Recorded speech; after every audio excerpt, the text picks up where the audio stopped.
ஹாய்ங்க. Welcome to Kongu kitchen. இன்றைக்கி நம்ம கொங்கு கிச்சனில் காடை கிரேவி எப்படி செய்கிறதுன்னு பார்க்கலாங்களா? தேவையான பொருட்கள் அதுக்கெல்லாம் சொல்லிடுறேன். நான் இன்றைக்கி ஒரு 4 காடை வாங்கி க்ளீன் பண்ணி மஞ்சத்தூள் போட்டு க்ளீன் பண்ணி வச்சுருக்கேன். அது கூட தேவையான பொருட்கள் என்னென்னு பார்த்துடலாம். ஒரு 10 பல் சின்ன வெங்காயம் உளிச்சு இடித்து வச்சுருக்கேன். ஒரு பச்சை மிளகா நீல வாக்கில் கீறியிருக்கேன். ஒரு பெரிய வெங்காயம் சாப் பண்ணி வச்சுருக்கேன் சின்ன சின்னதாக.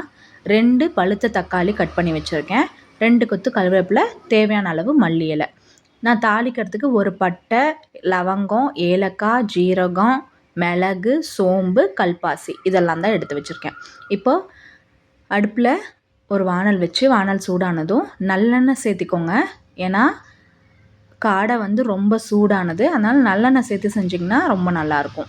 எண்ணெய் சூடானோன்னே தேவையான பொருட்கள் தாளிக்கிறதுக்கு போட்டுடலாம். அது நல்லா வெடித்து வந்ததுக்கப்புறமா நல்லா பொரிஞ்சிருச்சு. இந்த ஸ்டேஜில் 2 கொத்து கருவேப்பிலை போட்டுக்கோங்க.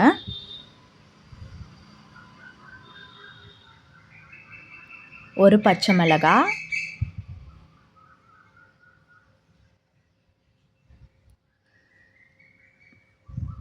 அது கூடவே நம்ம தட்டி வச்சுருக்க வெங்காயத்தையும் சேர்த்திக்கலாம்.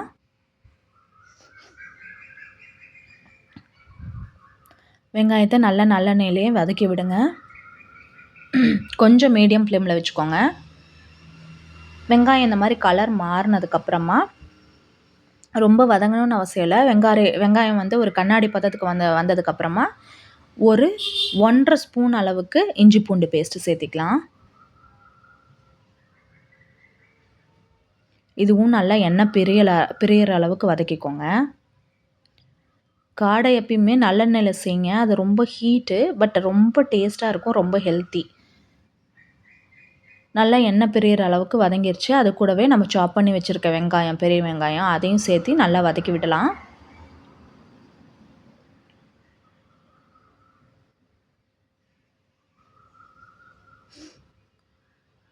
இந்த ஸ்டேஜில் வெங்காயத்துக்கு தேவையான அளவு உப்பு சேர்த்திக்கிறேன் வதங்கிறதுக்கு.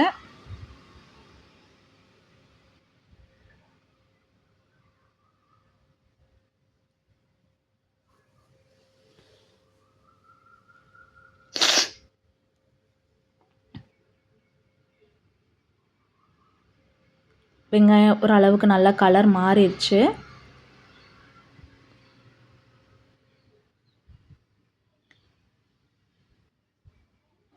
பச்சை வாசம் போகிற அளவுக்கு நல்லா வதக்குனதுக்கப்புறமா நம்ம கட் பண்ணி வச்சுருக்க தக்காளி அதையும் சேர்த்திக்கலாம்.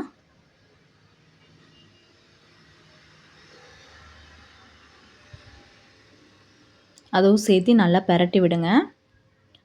தக்காளி நல்லா மசிஞ்சு வர அளவுக்கு வதக்கணும்.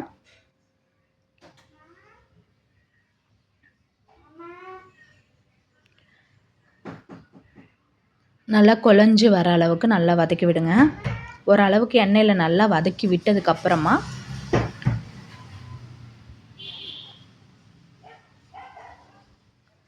கொஞ்ச நேரம் சிம் பண்ணி வச்சுட்டு மூடி போட்டு வைக்கலாம் தக்காளி வதங்கிறதுக்காக.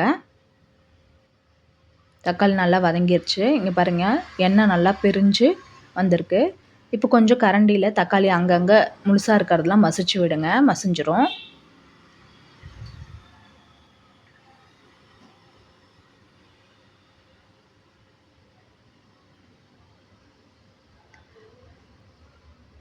நல்லா வதங்கிருச்சு. இந்த ஸ்டேஜில் நம்ம வாஷ் பண்ணி வச்சுருக்க காடை எல்லாத்தையும் சேர்த்துக்கலாம் ஒவ்வொன்றா.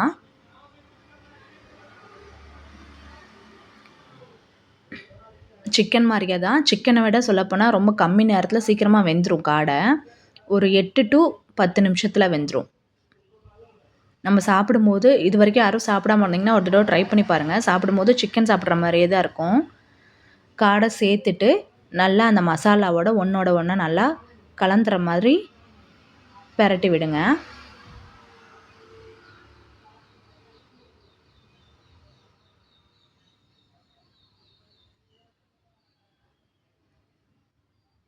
பெரட்டி விட்டுட்டு இந்த டைமில் காடைக்கு தேவையான எல்லா மசாலாவும் ஒவ்வொன்றா நான் சேர்த்துட்றேன்.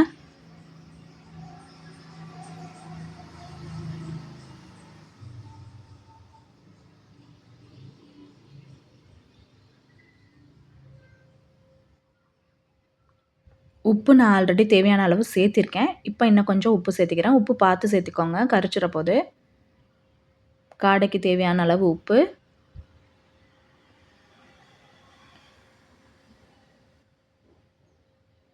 கொஞ்சமாக மஞ்சத்தூள்,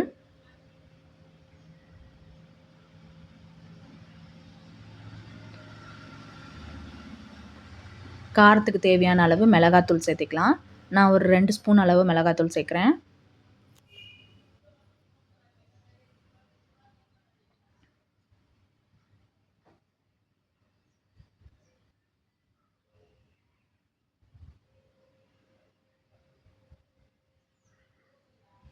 ஒரு 1½ ஸ்பூன் மல்லித்தூள் சேர்த்திக்கலாம்.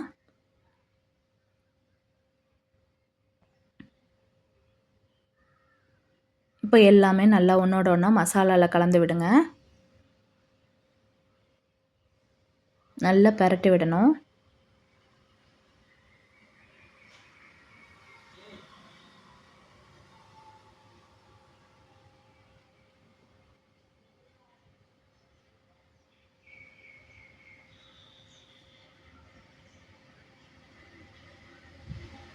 இந்த டைமில் ஃப்ளேமை நான் ஃபுல்லாக வச்சுட்டு, நம்ம உங்களுக்கு எந்த அளவுக்கு கிரேவி தேவையோ அந்த அளவுக்கு நீங்கள் தண்ணி சேர்த்திக்கோங்க.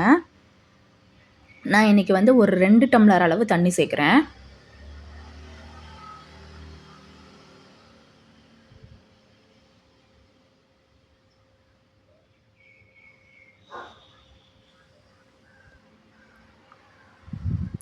தண்ணி சேர்த்துட்டு ஒரு தடவை நல்லா பரட்டி விட்டுட்டு, ஃப்ளேமை வந்து மீடியமாக வச்சுக்கோங்க. ஃபுல் ஃப்ளேமில் வச்சிங்கன்னா தண்ணி சுண்டிரும், காடை வேகாது.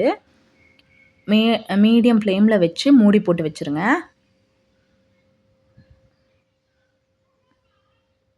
ஒரு 7 to 9 மினிட்ஸ் தான், நல்லா வெந்துடும். இப்போ மூடி போட்டுக்கலாம். இப்போ எப்படி இருக்குன்னு நம்ம செக் பண்ணிடலாம்.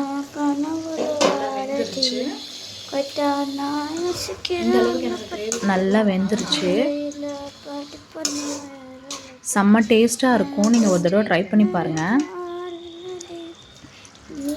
எனக்கு இந்த அளவுக்கு கிரேவி போதும். நான் உப்பு காரம் எல்லாம் செக் பண்ணிட்டேன், கரெக்டாக இருக்குது. இந்த டைமில் நீங்கள் உப்பு காரம் பார்த்துக்கணும். லாஸ்ட்டாக இறக்க போகும்போது 1/2 ஸ்பூன் ஜீரகத்தூளும் 1/2 ஸ்பூன் மிளகுத்தூள், தேவையான அளவு மல்லித்தலை 3த்தையும் சேர்த்திட்டு ஒரு பரட்டிட்டு நீங்கள் ஃப்ளேமை ஆஃப் பண்ணிடுங்க.